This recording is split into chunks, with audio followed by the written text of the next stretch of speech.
जय श्री राम। आइए आज सुनते हैं 15वां अध्याय श्रीमद् भागवत महापुराण में, जिसमें जय विजय को सनकादि का शाप के बारे में बताया गया है। श्री मैत्रेय जी ने कहा, विदुर जी, दीति को अपने पुत्रों से देवताओं को कष्ट पहुंचने की आशंका थी, इसलिए उसने दूसरों के तेज का नाश करने वाले उस कश्यप जी के तेज को 100 वर्षों तक अपने उदर में ही रखा। उस गर्भस्थ तेज से ही लोकों में सूर्यादि का प्रकाश क्षीण होने लगा तथा इंद्रादि लोकपाल भी तेजोहीन हो गए। तब उन्होंने ब्रह्मा जी के पास जाकर कहा कि सब दिशाओं में अंधकार के कारण बड़ी अव्यवस्था हो रही है।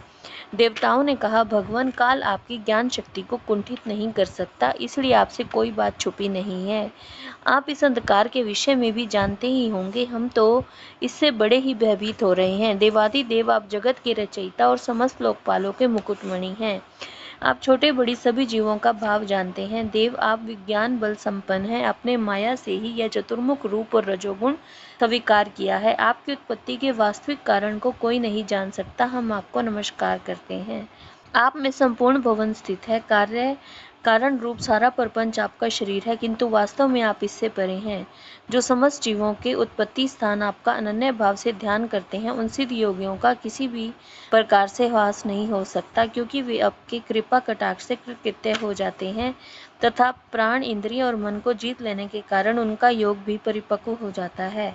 रस्सी से बंधे हुए बैलों की भांति आपकी वेदवाणी से जकड़ी हुई सारी प्रजा आपकी अधीनता में नियम पूर्वक कर्मानुष्ठान करके आपको बलि समर्पित करती है। हम सबके नियंता मुख्य प्राण हैं। हम आपको नमस्कार करते हैं। भूमन, इस अंधकार के कारण दिन रात का विभाग अस्पष्ट हो जाने से लोगों के सारे कर्म लुप्त होते जा रहे हैं, जिससे वे दुखी हो रहे हैं। उनका कल्याण कीजिए और हम शरणागतों की ओर से अपनी अपार दृष्टि से निहारिए।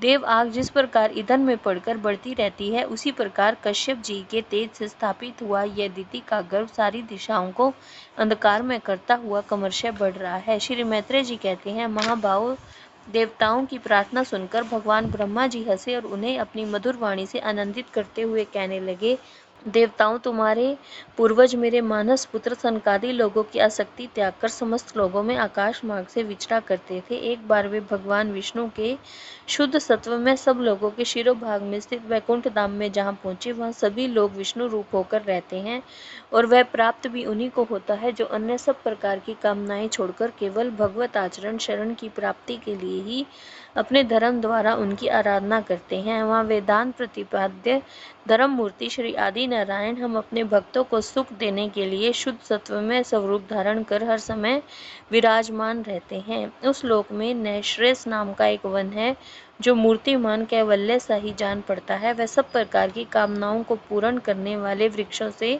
सुशोभित है, जो स्वयं हर समय 6 ऋतुओं की शोभा से संपन्न रहते हैं।